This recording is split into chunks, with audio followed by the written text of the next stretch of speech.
Coucou tout le monde, j'espère que vous allez bien. Alors aujourd'hui, je vous retrouve pour une recette très simple.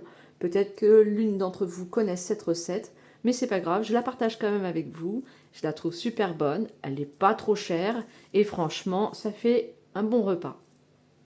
Donc du coup, pour cette recette, c'est le poulet au curry au lait de coco. Pour cela, il va vous falloir quelques petits ingrédients. Donc moi, il m'en manque un, je vous le dis tout de suite, j'ai oublié d'acheter mon oignon. Je ne sais pas pourquoi, je prends toujours des oignons et de l'ail en course. Mais bon, là, avec le week-end qu'on a fait, c'était un petit peu le bazar au niveau des courses. Je savais plus trop ce qui me restait, enfin bon, bref. C'est pas grave. Donc pour cette recette, moi, j'aurai pas d'oignon, mais vous, je vous conseille de prendre un oignon entier. Pour le filet de poulet blanc, bah moi j'ai pris 300 grammes que je vais émincer en petits morceaux. On est 2,5 sur ce repas, donc 300 grammes ça va aller. Hein. On est deux adultes avec mon fils de 8 ans. J'espère que je ne bouge pas trop. Et du coup ça va très bien faire l'affaire. Du curry, du lait de coco bien évidemment. Et moi je vais rajouter une courgette, c'est pas obligatoire, mais je préfère rajouter une courgette pour avoir un apport légumineux. Et puis je mettrai du riz également pour la fin du plat. Donc là maintenant tout de suite, je vais émincer mon poulet. Je vais couper en petits dés mes courgettes. Et je vous retrouve juste après ici. Donc voilà, j'ai coupé mes petites courgettes, mes morceaux de viande.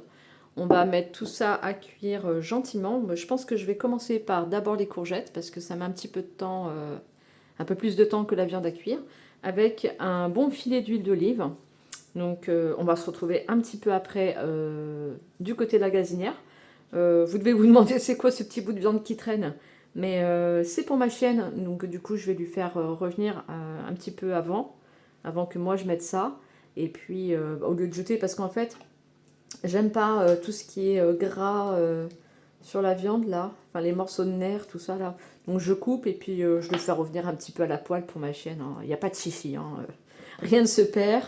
Et puis voilà. Donc moi sur ma chaîne il n'y a pas de chichi. Hein, voilà, je fais comme si vous étiez avec moi dans ma cuisine, je cache pas.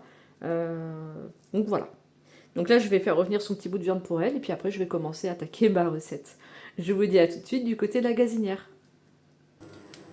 Coucou, alors on se retrouve là, donc vous avez vu j'ai de l'huile, ça chauffe. J'ai déjà fait cuire le petit morceau de viande pour ma chienne. Donc là je vais juste mettre mes petites courgettes pour l'instant, seulement que mes courgettes. Alors si vous avez votre oignon, vous pouvez aussi mettre l'oignon avec. Voilà.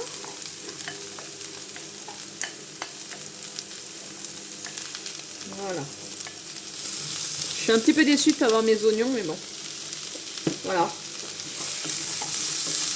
Je vais rajouter un petit peu d'huile parce que du coup, j'en ai plus beaucoup avec la viande que j'ai fait pour la chienne.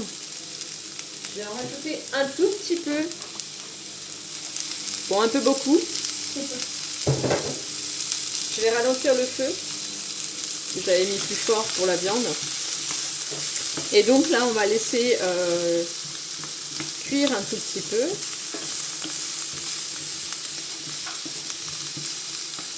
Donc le sel et le poivre, apparemment, j'ai lu ça quelque part, que le sel et le poivre se met en fin de cuisson, jamais au début. Moi avant je faisais toujours ça, je mettais toujours du sel et du poivre au début, mais apparemment ça se met que en fin de cuisson. Donc bon, je vais faire comme ça. Oui, je vous ai épargné le petit moment où je fais cuire la viande pour le chien, hein, pas très intéressant. Donc je l'ai fait hors caméra. Je me demande comment s'est passé le week-end pour vous. Est-ce que vous avez eu du beau temps vendredi? Est-ce que vous aussi vous avez souffert de la chaleur comme nous on a souffert? On est quand même monté à 33 degrés. Et je peux vous dire que sous le auvent et la caravane, ça fait quand même un petit coup de chaud d'un coup. Pas qu'on s'en plaigne, mais en fait c'est que ça a été trop brutal. Et le lendemain on a perdu 10 degrés. On est descendu à 22. Et ça a été également brutal. Parce qu'on a souffert de la chaleur la veille, vraiment. Et le lendemain, c'est limite, on avait un peu froid et on remettait les pulls. Hein. Mais bon. J'espère que l'été va être un peu plus correct au niveau des températures. Parce que là, franchement, je commence à me demander si on va avoir un bon été. Un bel été. Je demande pas des grosses chaleurs, mais au moins des chaleurs constantes. Que ça dure au moins quelques temps. Parce que là, franchement, on a 2 jours de beau temps et après c'est terminé. Donc c'est dur de se mettre dans l'ambiance. Dites-moi si vous avez du mal à vous mettre dans l'ambiance printemps-été là. Parce que au niveau des vêtements, on peut pas trop se déshabiller. Sauf quand il fait vraiment très chaud. Mais on remet vite un pull, on remet vite un pantalon. Finalement, on peut mettre aussi un peu les sandales, mais on remet vite les baskets. Donc on n'est pas vraiment dans l'ambiance où ça y est, on se découvre. Vous savez, en mai, fais ce qu'il te plaît. Bah, pour l'instant, on n'y est pas. Hein. Parce que si je faisais ce qui me plaît, je serais pas en pantalon. Hein. Enfin, dites-moi vous quel temps vous avez vers chez vous. Si vous habitez vraiment le sud, le nord, l'est. Nous, on est du sud-ouest. Hein. Du côté de entre Royan et La Rochelle. Voilà. On n'est pas très loin de la côte. C'est pour ça qu'on peut se permettre, on a la chance d'habiter à 1 heure de la côte à peine. La mer la plus proche pour nous est à 45 minutes. Hein. Donc on a de la chance de pouvoir partir en week-end comme ça. Cette année on l'a pas trop fait, mais là, parce que le temps ne nous l'a pas permis. Mais l'année dernière il a fait un peu plus meilleur. Et le vendredi soir, je préparais les bagages le vendredi après-midi. Le vendredi soir, on prenait la caravane. Et on avait un petit camping municipal qui était très sympa, qui donnait qui était attelé à l'océan. Donc on avait un petit portail de notre emplacement pour aller sur le côté de l'océan. Et ce camping-là, il était à 45 minutes de chez nous. Donc franchement, mon mari débauche, les enfants sortent de l'école et on partait, on arrivait là-bas à 6 heures. Bon, on n'installait pas tout, hein. On n'installait pas le haut-vent, tout ça. Mais du coup, ouais, on a quand même de la chance, c'est vrai. On est privilégié d'habiter dans des lieux proches de la mer. Mais en même temps, on l'a gagné, quoi, ce mérite. Parce qu'on n'est pas né ici. Hein, on est du centre de la France à la base. Et on a tout quitté pour vivre ce qu'on avait envie de vivre et pas attendre la retraite pour le faire. Parce qu'on ne sait pas où on sera à la retraite et on ne sait même pas à quel âge on aura notre retraite maintenant. Donc moi je me souviens à l'époque, les gens me disaient mais vous partez, vous avez un enfant, parce qu'on avait déjà notre premier fils. Vous avez un enfant et vous partez comme ça à l'aveugle. Mais oui, on part à l'aveugle, ouais. Et franchement, on a croisé des gens sur notre chemin qui ont très bien compris notre démarche. Et on a réussi à louer une petite maison au départ, sur la pointe du Médoc. On était par là-bas avant. Et après, on a continué à faire notre petit chemin. Et puis maintenant, on est en Charente-Maritime. Et là, on se plaît bien. Donc, ça n'a pas été facile tout le temps. Je dis pas que ça a été facile tout le temps. Je dis que quand on veut les choses et qu'on n'a pas envie de vivre la vie qu'on a parce qu'on ne l'aime plus, moi je dis il faut foncer, quoi. Surtout quand on est en couple, quand on est deux, on peut se soutenir mutuellement, on peut s'aider mutuellement. On s'est beaucoup soutenus, ça nous a beaucoup rapprochés, on a toujours été soudés, on l'est toujours aujourd'hui et voilà, on vit notre aventure et nos aventures ne s'arrêtent pas là, on a d'autres projets, on y arrivera un jour. Voilà. Donc, mot du jour. Faites ce que vous avez envie de faire. Arrêtez de vous poser des questions. Et puis, vivez l'instant présent. Voilà. Donc, du coup, voilà, blabla terminé. Ouais. Non, mais c'est vrai qu'on a de la chance. On a de la chance d'être là. Donc, après, une fois que tout ça... ça a bien mijoté, on va pouvoir commencer à incorporer la viande. Ça fait combien de temps que je bablate là en fait? Je dois vous saouler avec mes histoires. Mais bon. Si vous êtes là, c'est que vous aimez bien mes histoires, non? Peut-être qu'un jour je vous tutoierai. Hein. Franchement, j'ai du mal à tutoyer à la vidéo là. J'aimerais bien, mais je préfère le vouvoiement. Je sais pas si ça se dit ça, vouvoiement. Bon, c'est pas grave. De toute façon, vous êtes plusieurs à me regarder, donc... Donc là, je mets ma petite viande. Donc j'aurais bien aimé avoir mes oignons, hein, je le répète, hein, j'ai pas mes oignons, mais il faut mettre des oignons. C'est encore mieux et meilleur surtout. Donc là, j'ai coupé mes petits bouts de viande. Vous voyez, pour 3, franchement, ça va aller. Enfin, pour 3, 2 et demi, parce que je vous dis, mon fils de 8 ans, il mange, il mange 3 fois rien, quoi. Hein, sauf quand c'est des hamburgers et des pizzas, là, oui, tout le monde est... tout le monde en veut, tout le monde en mange, mais quand c'est des légumes et de la viande, bon, encore là, ça va, c'est du poulet, mais les légumes, c'est très compliqué, hein, les enfants. Alors des fois, pour leur faire manger des légumes, je leur fais des genres de smoothies, vous savez. Des smoothies froids, des gazpacho, des trucs comme ça. Quand il fait chaud, c'est bien. Et en plus, ça fait une petite entrée comme ça, sympa, ou un apéro dînatoire. Et puis les enfants mangent des légumes. Voilà, faut que ça soit transformé. En fait, c'est psychologique, hein. Si c'est transformé, ils mangent. Bon allez, j'accélère le feu, je mets un peu plus fort maintenant. Je mets à 7, histoire que ça booste un peu pour la viande. Et puis, je vais vous retrouver un petit peu après. Parce que ça va être un petit peu long. Puis si je vous parle pendant 1 heure, à mon avis, ça va pas aller. Allez, à tout de suite. Je reviens 2 petites minutes vers vous parce que pendant que tout ça va cuire et mijoter après par la suite, je vais commencer par faire mon riz. Enfin, je vais commencer. Je vais continuer pour faire mon riz, de sorte que mon riz soit cuit à peu près en même temps que la petite tambouille là. Donc je laisse tout ça cuire et je reviens vers vous pour la suite de cette tambouille, de ce petit... comment on pourrait dire d'ailleurs cette recette, voilà.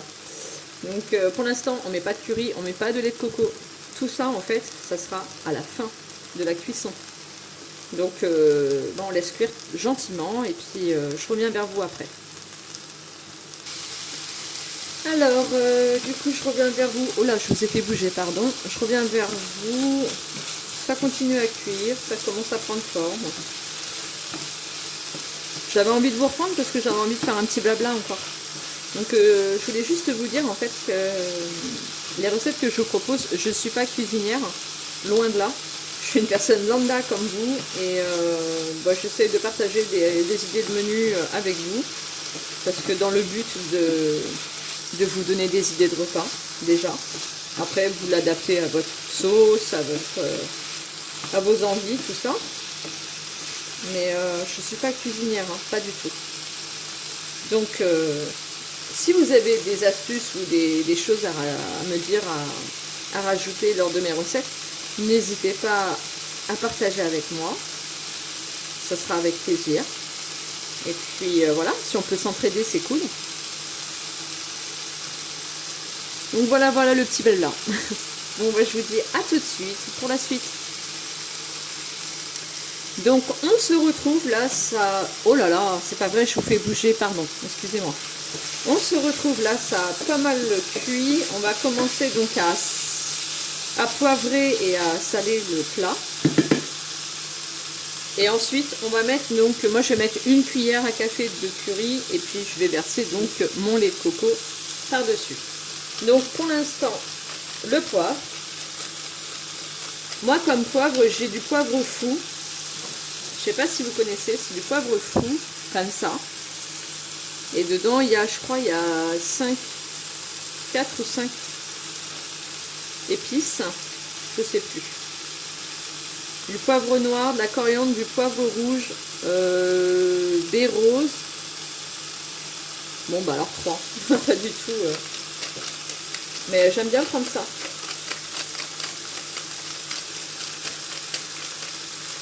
Donc là, je mets mon poivre. Si j'y arrive. Mais oui. Allez. Donc voilà. Du sel. Voilà. Je vais mélanger un petit peu. Ça accroche un peu là. On va ralentir un peu le feu. De l'autre côté, j'ai l'eau qui bout pour le riz. Je vais finir de mettre mes ingrédients par là et je m'occupe du riz après. Et ça aura le temps de mijoter pendant ce temps-là. Donc moi, je vais mettre une cuillère à café de curry. Parce que j'ai pas autant de viande que sur la recette.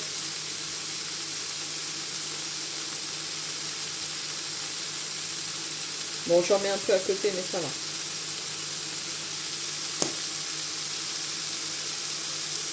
Ça sent bon. J'aime bien l'odeur des épices. Surtout le curry.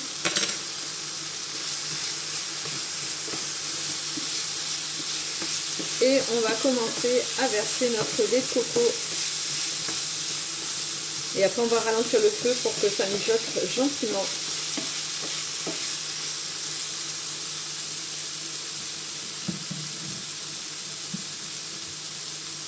Qu'est-ce que ça sent bon?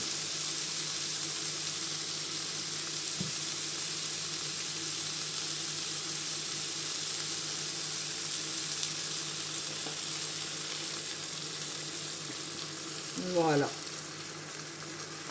Oula. Ça tombe bien parce qu'il va être bientôt l'heure de manger, donc c'est parfait. On va finir de cuisiner et avec vous, puis ensuite nous on va passer à table directo. Donc c'est pile poil. Oh, ça sent bon. Franchement, il y aurait des oignons, ça serait mieux. Hein. Donc n'hésitez pas hein, si vous en avez. Et en plus, j'ai été en course ce matin. Franchement. Mémoire de poisson rouge, c'est moi. Allez, je ralentis tout ça, je mets juste à 2, histoire que ça mijote, et je m'occupe de mon riz. Je vous retrouve juste après pour la fin du plat. Coucou, alors nous revoilà, mon riz est cuit, donc je vais l'égoutter et je vais tout transvaser dans ce plat et mélanger le tout. Donc je retire mon riz du feu tout de suite.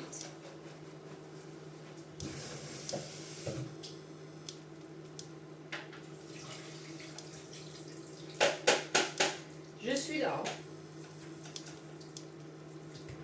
J'égoutte mon riz.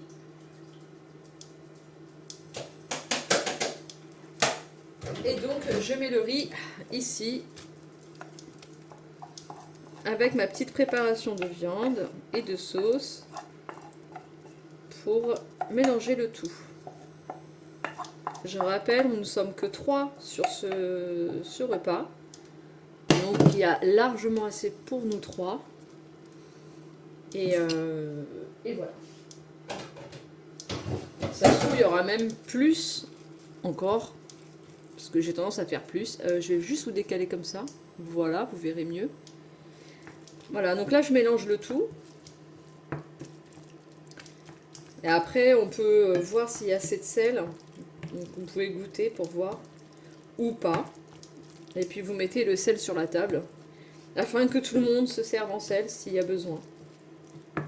Moi je rajoute pas parce que j'ai déjà fait l'erreur de rajouter à ma guise par rapport à ce que moi j'aimais. Et après, c'est vrai qu'il y a certaines personnes qui n'aiment pas quand c'est trop salé, ça leur suffit largement. Et oui, c'est des choses qu'on apprend avec le temps. À moins saler et puis mettre le sel sur la table. Voilà, voilà. Donc mon riz au curry à la sauce lait de coco est prêt avec un petit peu de courgette. Et franchement, mettez de l'oignon parce que ça fait quand même un plus au niveau des saveurs. Donc voilà mon petit plat. Donc là, il est midi pile. On va pouvoir passer à table. Tout est prêt, tout est chaud. Il n'y a plus qu'à déguster.